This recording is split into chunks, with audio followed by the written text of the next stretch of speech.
Good morning, Connection Point Church. We're lopsided today. Daniel, thank you and Jeremy, thank y'all very much. Michaela, appreciate this. I do want to just, as we start off, I do want to just point out the fact that I always like to do this when Joey's on vacation. And several people are on vacation. July is a vacation time for everybody a lot.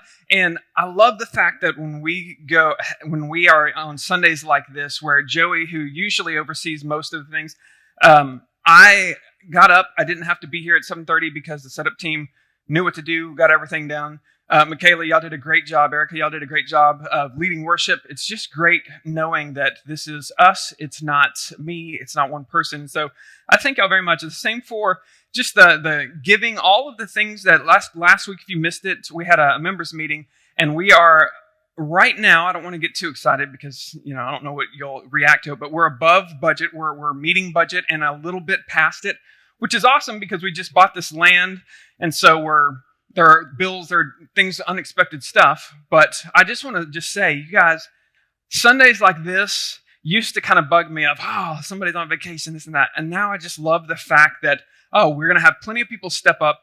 But I also love the fact that we've got people going on vacation, that we've got people doing what they need to do. Because let's be honest, the last few years, if you don't need a vacation, I don't know where you've been living, because it has just been, when it's vacation season, we should all be taking vacations, because as a wise philosopher, Rocky Balboa, once said, life will knock you down. Life will beat you up. And that is kind of where we're going today, is we're going to be talking about one of my favorite things. We're going to be talking about fighting today, and the gift specifically of fighting.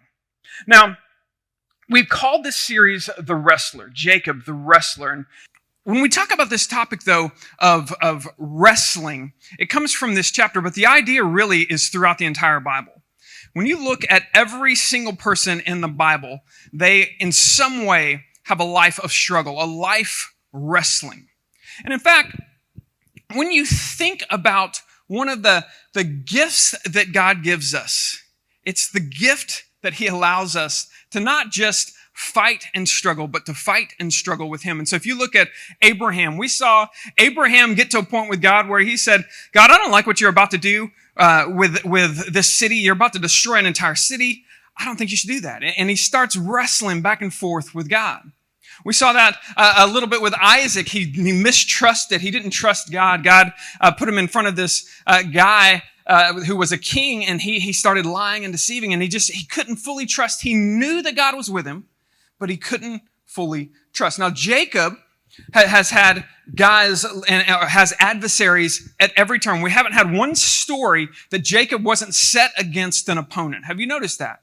Even from the womb, he came out with a brother whom they were wrestling. They were grappling. His whole life, he's been set against his brother. Then he was set against his father, trying to deceive his father. Then he was set against himself for a little bit in a place called Bethel. And then he was set against his father-in-law, or soon-to-be father-in-law, Laban. And now he's just left Laban last week, and he's going back, and he's going to have to face his brother again. And in fact, as you go through the entire Bible, Habakkuk is a prophet. He sees that the good are struggling and the evil people seem to be winning. And he writes an entire kind of just this letter of, God, what are you doing? We see David, and David is like, you know what? I'm trying to live a holy life. And here you are, God. You are surrounding me with my enemies. What are you doing, God? Over and over again. And if we even get into Job gets to a point, what does he say? He says, God, I think you are insane. I've done nothing. I can't understand what you are doing in this situation. And then we get to the New Testament. You get to, we could pick any of them. Pick Paul. Paul says, you know what? I have been given 39 lashes several times. They call it 40 less 1, because if they got 40, it's close to breaking the Jewish law. But if you can give them 39, you're safe. You got that, or you've got the extra one. He says, I've been shipwrecked.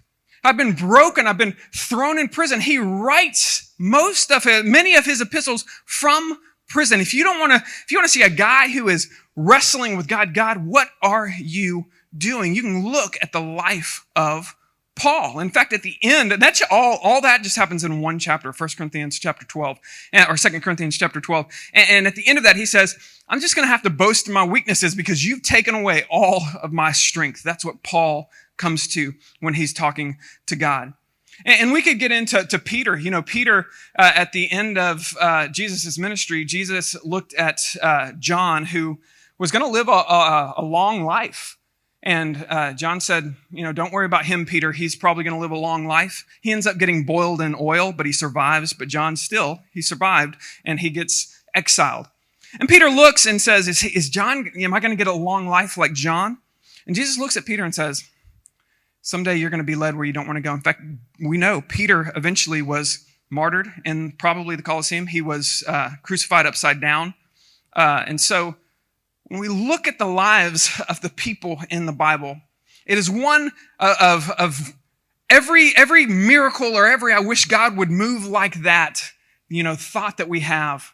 I can show you at least 2 or 3 examples of somebody saying, God, what are you doing? Probably from the same person who saw a move of God. When we started, when the pandemic hit and life got crazy, my first inclination was, I don't know if y'all remember before the pandemic, there was this time that we all lived. And we would just do kind of topical sermons. And my inclination was, let's just do let's do a topical sermon. So we did a few topical sermons about how to survive a pandemic, basically. That was kind of the idea of just be helpful.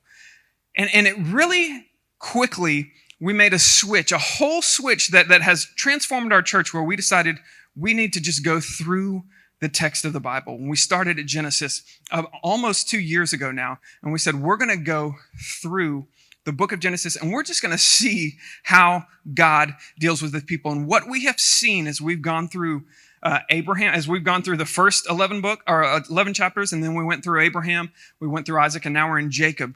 As we've seen, there is so much uncertainty.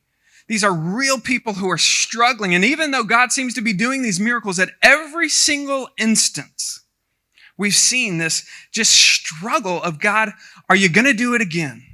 God, you barely got me through that one. Are you going to do it again? So we're going to be in Genesis chapter 32 today. And just to remind you, if you weren't here last week, he's Jacob, who we're going through the life of Jacob right now. And Jacob has just had one of his greatest victories, kind of a big relief, a big win. He's just kind of gotten rich, and he's gotten now his family away from his father-in-law, who was conniving and was trying to trick him. And now he's signed an official peace treaty. So now he's safe. His father-in-law can't come take anything from him. He has won that battle. But what he learned last time was that he didn't win the battle. God won the battle. God gave him a miracle. God gave him these dreams that allowed him to kind of see what he should do in the future.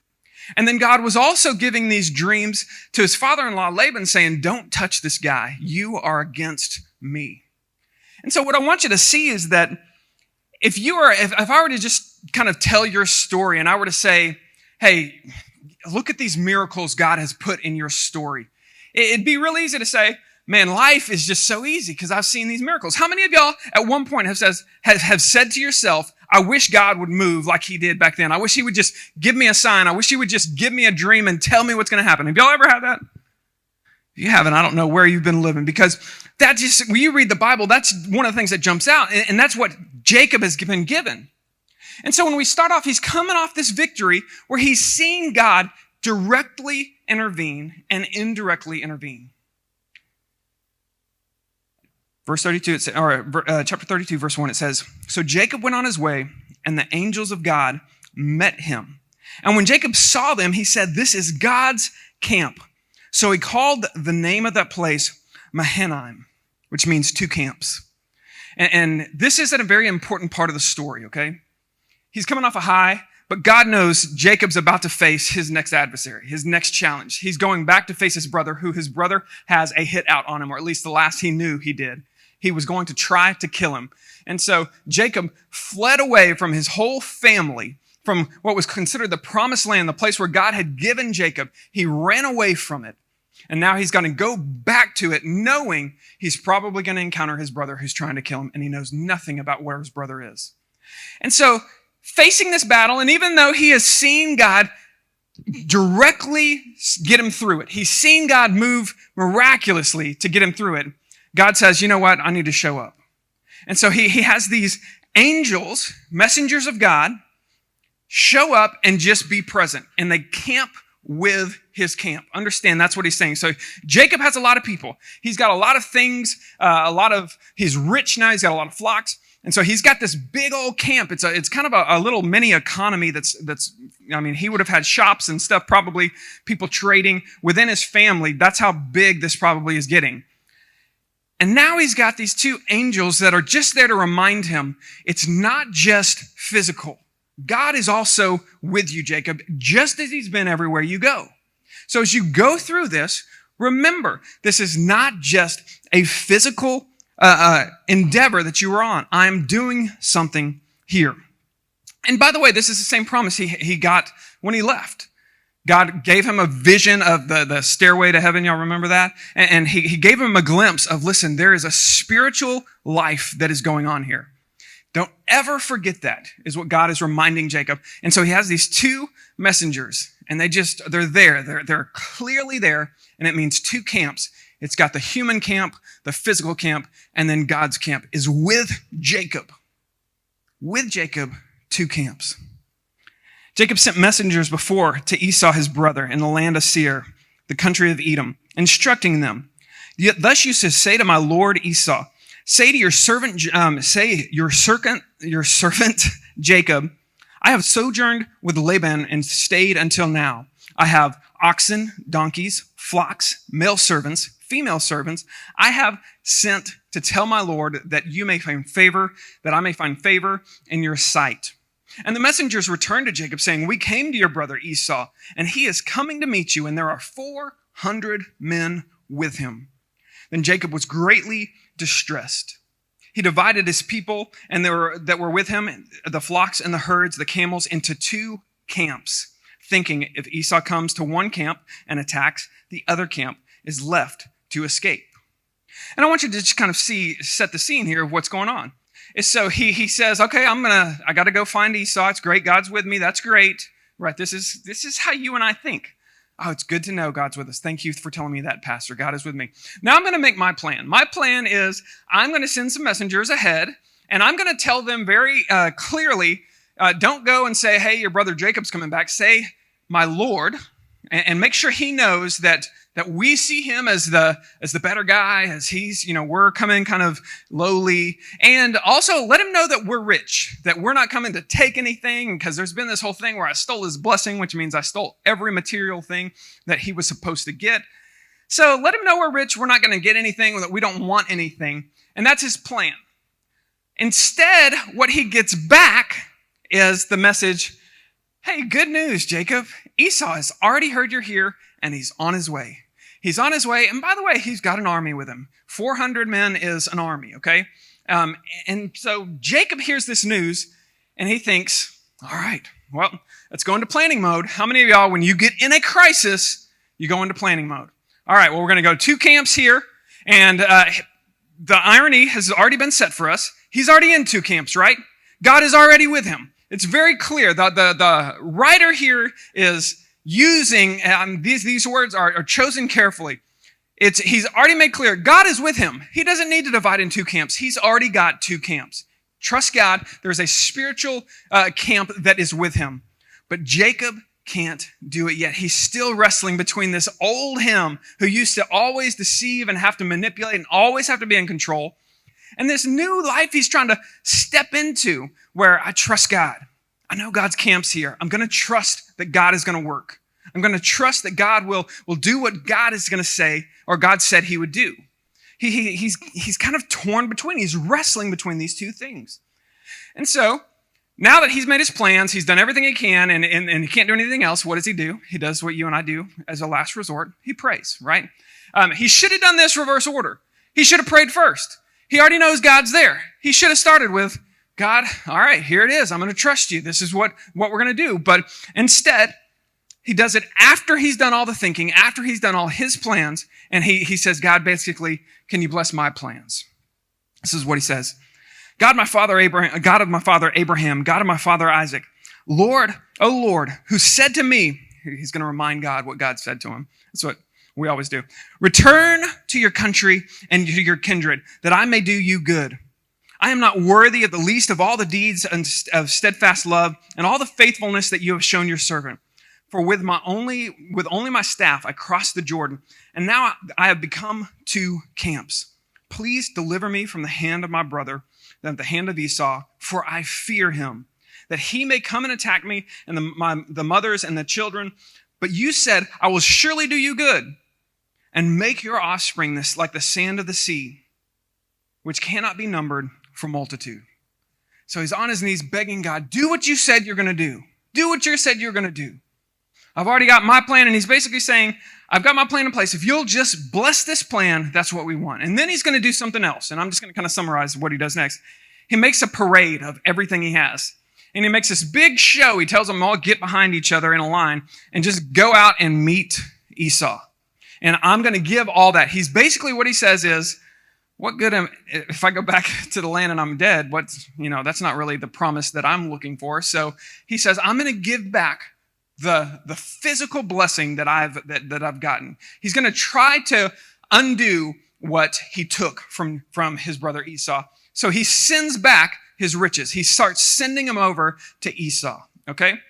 And the very last thing that happens is he's going to start sending his wives even over and go prepare to set out and meet Esau after Esau has gotten the physical blessing back. That same night, this is verse 22. That same night he arose and he took his 2 wives and his female servants and 11 children, and he crossed the ford of the Jabbok. He took them and he sent them across the stream and everything else that he had. And Jacob was left alone. So he's alone. He's done his plans. He's prayed, and he knows. All right. And by the way, crossing, I've been to the Jabbok. It's a good-sized river. Anytime you cross a river at night with your family and stuff, especially back then, this was an undertaking. Okay, so he put a lot of effort into this, and he knows. Okay, now I can go. Everybody's gotten across safe, but he knows when he crosses over, you can't escape. It took him all night to get across this river. So, all right, I'm going across this river. God be with me, whatever, and he's got this. I've prayed. I've done all my plans. What happens next to me is the grandness of God. And Jacob was left alone, and a man wrestled with him until the breaking of the day. He's walking across. He's ready. He doesn't know anything about who this guy is. This guy comes out of nowhere.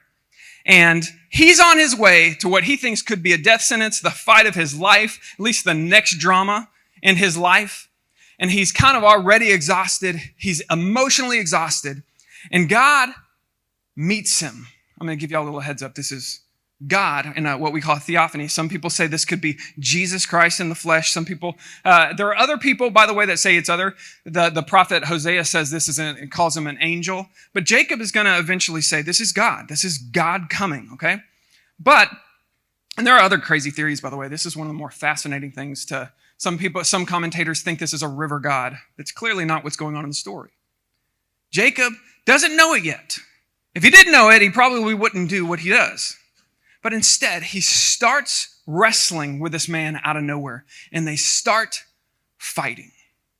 Now, I want to ask you, how many people in here, how many of you have been in an actual fight before? I want you to raise your hand. You're not going to make you explain. You've been in a fist fight, like a fist, okay.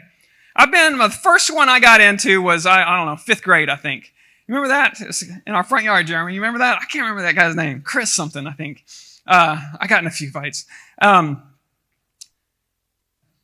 want to just give you, I don't know if y'all know this, but I do a little grappling myself. So I've been taking jujitsu for 5 years. Surprise to y'all, I've been hiding this the whole time. Now, but this does put me in a unique position, okay? Because just this week, I've spent 6 hours this week getting squished like a bug, getting choked, and choking other people. So I do have a very unique niche that goes down to Genesis chapter 32. And by the way, I'm not the toughest pastor in the city of Wiley. There's actually a black belt Navy SEAL that's a pastor in Wiley. So don't ever hype me up too much because there's another pastor that could kill me easily. But I will say this. The more I've spent the last 5 years just enjoying training and learning a martial art, it's become clear to me that God didn't just choose this for no reason. Why didn't he just talk to him? I mean, if God is going to come meet someone and he's already going, kind of having a bad day, kind of got drama. How many of y'all, you've got drama all the time in your life? You feel like it's always from this to this. I mean, the last few years of my life, and I consider myself pretty normal family, pretty less drama than some of y'all. And I'm just kidding. I'm not actually. But we've had drama. We've been in a mindset sometimes where it's, what is going to happen next? What's the next thing that's going to happen? God, I got through this. What's the next thing? And you wish God just kind of explain it to me. But instead of explaining, what does God do here? He just starts fighting him.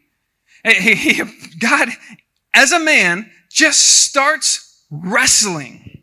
And so a couple of things that if you've never been in just an all-out fight with someone, then I want to tell you just a few things that I've noticed from my experience, either growing up, and some of you have similar experiences. If you've been in the military, or even if you've been in a real hard challenge sometime of extra physical exertion where you can't get out of it for some reason, you've had experiences kind of like this. You know that when you really struggle physically, and you also have this emotional time of am I going to survive this? It just is an impactful experience in your life. First thing I want you to see is I think that God really does tie the physical and the spiritual in this chapter. Not just by pointing out there are two camps. He's already done that. But then rather than just talking and saying, hey, you've got an emotional problem, you've got a problem, we can think this through. God brings all of reality. You've got a physical, you've got emotional, you've got a spiritual. This problem, this is life. It's not just one camp. There are always two camps. There are always spiritual with your physical problems, and there are always physical tie-ins even with your spiritual problems. There's laziness. They manifest themselves in physical sins sometimes when we have spiritual problems. These are tied together, and God is showing us in His Word by physically grappling with him. Now, first thing I want you to know is it is exhausting. Grappling with somebody all night is exhausting. Grappling with somebody for 5 minutes is exhausting. Even in the UFC, 25 minutes is the max fight distance of a fight. And that's for a title fight. Most fights are 15 minutes long at the max. Because beyond that, you're so exhausted you can barely move. But yet God says, Jacob, I'm going to grapple with you all night. And he just starts wrestling with him. And the interesting thing about fighting, if you've never been into it, is it's like nothing else in your life. There are a few things, I would say, that are like actually physically fighting somebody. In our jiu-jitsu gym, whenever a new person comes, I always ask them, so what are you enjoying about this? After, they've been there for, 2 or 3 months. And every single guy I have ever asked this question has given me the exact same answer. The same answer. It's for 1 hour, nothing else matters. For 1 hour, I don't have to worry about my taxes. I don't have to worry about my family. I don't have to worry about my job. I don't worry about anything except that guy trying to break my arm. I'm right face to face with the only problem that matters for 1 hour. There is a gift that you get when you are so focused on the only thing that matters in your life that you can be fully present in just that one thing. It is a gift that God gives when he starts wrestling with Jacob. Jacob, for now, he's got this big existential problem. He doesn't know if it's a real problem of his brother Esau. What's Esau going to do? Is Esau going to try to kill him? Has Esau grown? Has he changed it all? We don't know. God comes and he says, without saying a word, he says, the only thing you need to worry about right now is me. You've got to wrestle with me. Your fight isn't with Esau. Your fight isn't with anything. And for this moment, God brings Jacob back. Listen, your fight this whole time in your life You thought it was with your brother. You thought it was with Laban. You thought it was with your father. You thought it was with yourself. Your fight this whole time has been with me. And for this one evening, Jacob is crystal clear on who his opponent, his adversary is. And it is not flesh and blood. It is God himself. But he doesn't know it yet. Because let's be honest, if he knew it, he would probably quit fighting. If you knew you've got to physically beat up God, most of us would say, okay, come on. All right. There's a lot of people that if you're going, okay, I'm going to fight on or they don't, okay, just whatever. Just kill me now. That would be the attitude. It's too hard. So God does this gift of letting him grapple and not revealing who he is. And this doesn't sound like a gift. This is not the way you would choose for God to solve your problem, right? God, if you would just let me exhaust myself fighting a fight I will never win, that would be great, right? None of us ask that. But that's exactly what God does. So, right now, I want you to think about, if you were to, what is your biggest problem you're facing in your life right now? All of us would give different answers. You might say, my job. You might say your coworkers. You might say your family. All of us have hard things. And one of the things that this chapter does to us is it kind of puts us in this reality of, listen, there's really only one thing that matters. The same person who can solve your problems, if you don't ever stand up to him, if you don't ever face him, will be the source of your biggest problem. God is your biggest adversary if he's not your biggest friend. It's just this dichotomy that's hard for us to understand, and we don't even like this message a lot. So he wouldn't have chosen to do this, but now he's into this, and I want you to see that. There's no choice given to him. It wasn't like they came out fist bump and said, hey, let's do 5 rounds, how you want to do it. They didn't make any ground rules. They just started fighting. God gave him no option to fight this battle. You are going to fight this battle, and it is going to change you, and you are going to be solely focused when you walk out on you're going to know who is your biggest adversary. I will tell you, the biggest challenges you're going to face in life are going to be given to you. They are not going to be your choice. Now, there are some things you have, your job, we can at least recognize that's my choice. But there are some of us in here who either now or eventually are going to be fighting things we would never choose. A bad diagnosis. We've had a few of those. Maybe mental illness or a habitual sin that even stems maybe from a past abuse or something that you would never have chosen yourself. You think about, why is this happening to me? Why am I going through this? Even just hard family relationships. Those are given to us. It's not, we didn't choose those things. But the biggest battles you're going to face are the ones that are going to impact your life. And God is saying, listen, in those hardest battles, your brother's trying to come and kill you. Don't forget the one thing that really matters is I am the only adversary you need to worry about. And he shows it to him in such a physical, just illustrative way of just grappling with him. What's even more interesting than just the fact that he starts grappling with him is how he reveals that he's actually God. The next verse in 25, look at this. The man saw that he did not prevail. So God sees he does not prevail against Jacob. So he touched his hip socket, and Jacob's hip was put out of joint as he wrestled with him. Now, this is the moment that Jacob realizes, okay, this isn't a man, this is God. Now, why is this? Now, what move did God do, if you're wondering? I think God probably did a heel hook on him. That's probably the way that God would do. No, I'm just kidding. That's how a man would do it, but I'll tell you, dislocating somebody's hip is probably the hardest way to defeat somebody, because that's the strongest joint he has is the hip. Okay? And it's a very painful thing, but it's got so many ligaments, so many things, and Jacob has no hip problems up to this point. It's not like he's been walking this whole thing and he has a bad hip. God touches. He doesn't do a special, secret heel hook or a secret move that does this. He touches it. And in that moment is when Jacob's eyes are opened and he realizes this is not a man.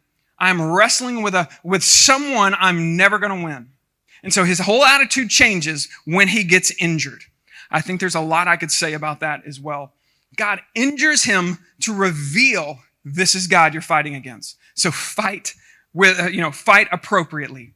And it's very interesting, just touching it. Have you ever dislocated anything? I actually have had my shoulder dislocated out of the socket. It was not fun. In fact, my ears started ringing. I got this tunnel vision and I could think of nothing else at the time. It was, up to that point, the most painful injury I had ever had. And I can only imagine what it felt like to have your hip pulled out of the socket with a touch. So Jacob in a moment knows this is no longer a battle I can win. This is no longer an opponent I can defeat. What am I going to do? What do you do when you realize you're fighting against God, you're wrestling with God? The questions that you have about why you're going through this, they're never going to be answered. You're never going to get the answer you want because you are now fighting a battle you cannot win. What Jacob does is so powerful. He holds on. It says, "Let me go, for the day has broken." That's what the man said. And Jacob said, "I will not let you go until you bless me." And he said, "What is your name?" And he said, "Jacob." Then he said, "You shall no longer be called Jacob, but Israel, for you have striven with God and with men and prevailed." There are so many things that I would love. I could have preached a whole series on just this one encounter with God. The fact that God meets him, lets him wrestle. God is never going to lose this fight. God is not struggling with Jacob. Understand that.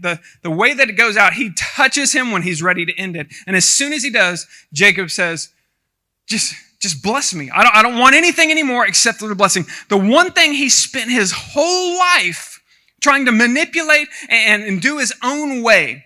And now he's just sent his entire physical blessing back to his brother. But he gets an encounter with God. He gets one more shot at God and he realizes, I've been wrestling with God the whole time. And now he doesn't care at all about that physical blessing. He just wants to be blessed by God. God, I want the blessing you promised me. I don't want the cattle. I don't want the sheep. I don't want all the stuff. I want the blessing you gave me. That you said, you promised me you would be with me. You promised me you would do all these things for me. I want those. And so even in his agony and his pain with his scar, he's going to limp the rest of his life. Even with all of this, he holds on and he says, I just want your blessing. And how does God bless him? He changes his name. He gives him this new identity. Now, Israel means a couple of things. Depending on where you put the accent in Hebrew, it can mean prince. But really, from the text, we understand what it means. It means to wrestle or struggle with God. That's what the word means, to struggle with God. The biggest gift God gives us in so many ways is the fact that we have a God who lets us struggle. He doesn't just give you a magic book fall from heaven. You have to do it this way. Just do it this way and don't ask questions. Instead, we have a God who comes down, meets us where we're at in our worst time. That's the picture of this entire story. And at facing your biggest battles that you think are out there, that you think, what am I going to do? I've done everything I can do to control the situation. And God pulls him right back in and says, listen, you're walking around like you're Jacob. You're trying to manipulate the situation. You're trying to deceive. I'm no longer going to let you go by heel hooker, by heel grabber, Jacob. Now you're going to be called one who struggles with God. He knew he wasn't going to win, but he still struggled well with God. What a powerful gift God gives him. So I'll finish out the story, and I just want us to think about how this impacts us when we follow God. It says, Jacob says, please tell me your name. Okay, he's got a new name. He says, please tell me your name. Now, God's not going to go for it. God says, you're not in control, Jacob. You're not going to manipulate. You're not in control. So he says, why is it that you ask my name? And he blessed him. And Jacob called the name of the place Peniel, saying, for I've seen God face to face. So Jacob clearly says, this is God. And yet my life has been delivered. He knows he should have been defeated. He should have been killed, but God met him and just let him wrestle. The sun rose, and upon it he passed Penuel, I don't know how I'm saying that, limping because of his hip. Therefore, to this day, the people of Israel do not eat the sinew of the thigh on the hip socket, because he touched it, the socket of his hip, in the sinew of the thigh. To this day, Orthodox Jews don't eat the hind legs because they don't want to come near the sinew, the hip, because they want to remember that God wrestled with Jacob. Jacob wrestled with God, and Israel, who is the entire nation of Israel, comes from Jacob. He's the last one who can say the entire nation comes from Jacob. The promise was fulfilled in Jacob and Israel. And the name that is given to Israel is he struggles with God. As God builds this nation, he has this, you're going to be a people who struggle and are welcome to wrestle with me.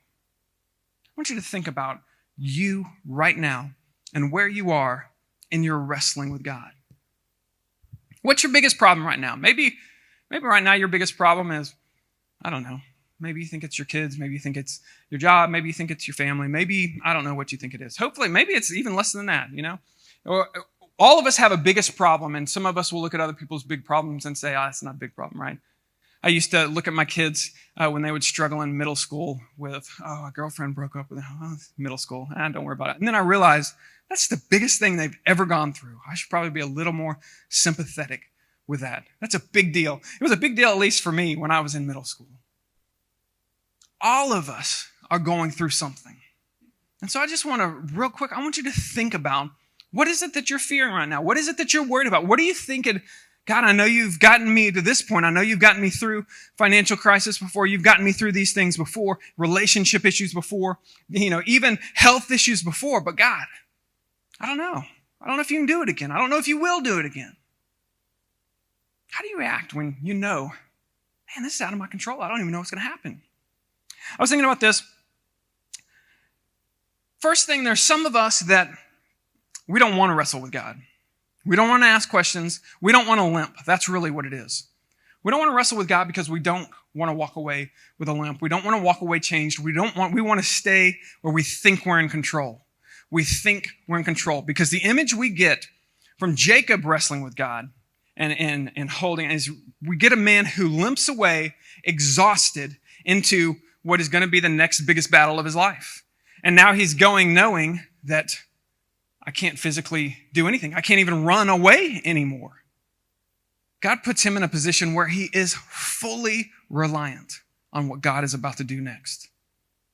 For some of us, I think we need to begin leaning in to our problems that we have with God and recognize it is not a problem that we have with our neighbor, with our family, our adversary. The only one that really matters is God.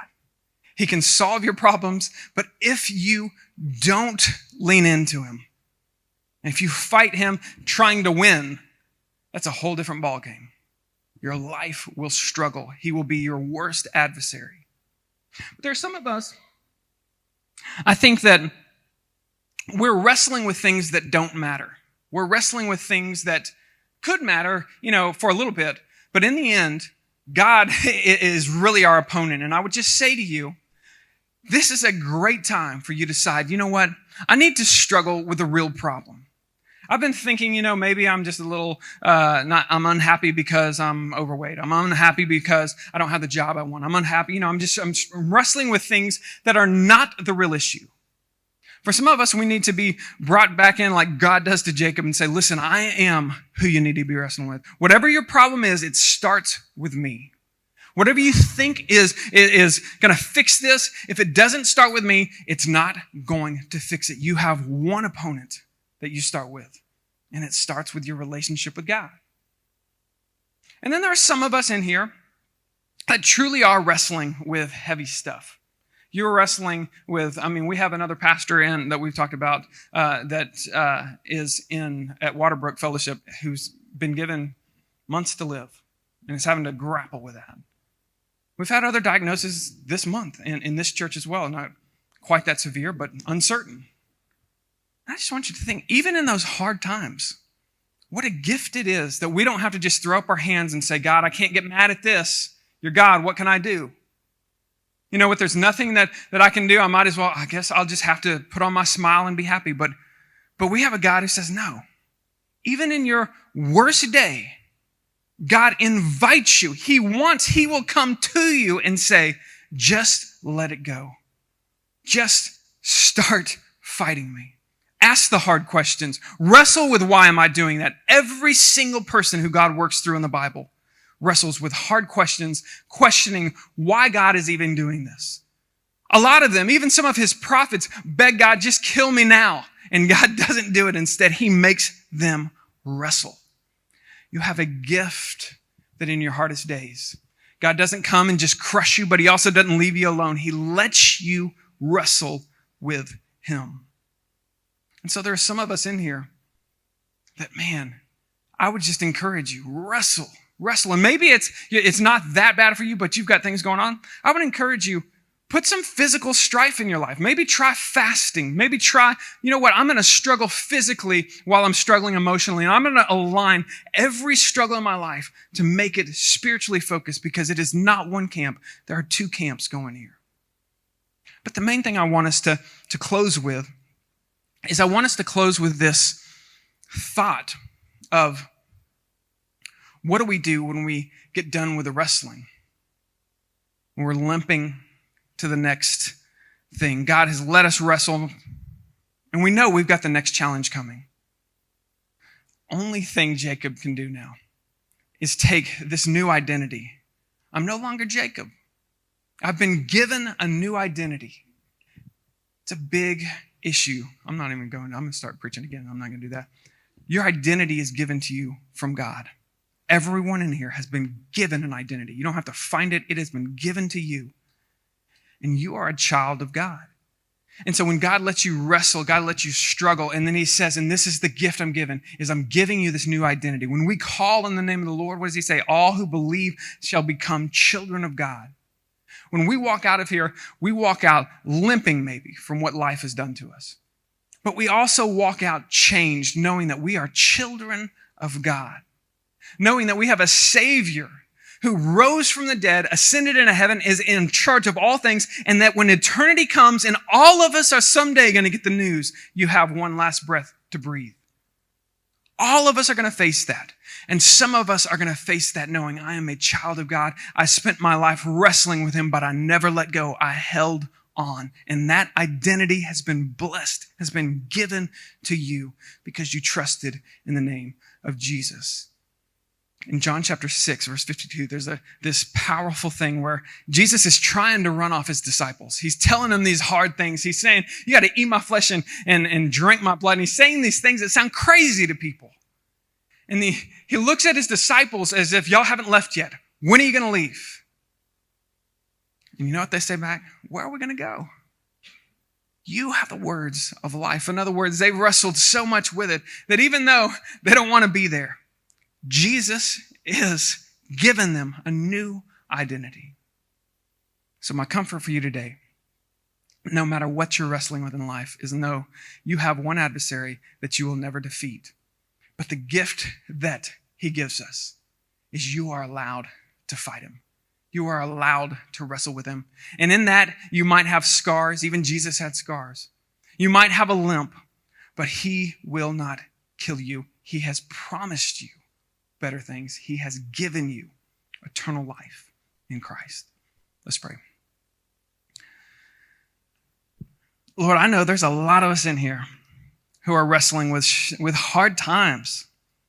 Maybe it is our job. Maybe it's our kids. Maybe it's our marriage. Maybe it's our parents. Maybe it's our coworkers, our boss. Who knows? Lord, it's real easy to think, I got a plan. I got to figure this out. People are looking at me. The world rests on my shoulder. I got to figure this out. Lord, my prayer is that you'll do for us what you have done for Jacob. You came to him and you just started wrestling. Lord, I pray everyone in here will lean into the struggles this week.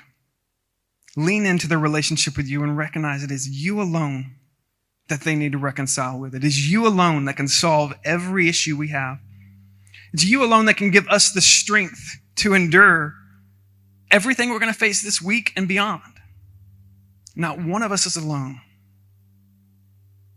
Lord, we thank you for the promises that we've been given, promises of eternal life, but also promises that you're going to take care of us in this life. And we hold on to those. It's in Jesus' name we pray. Amen.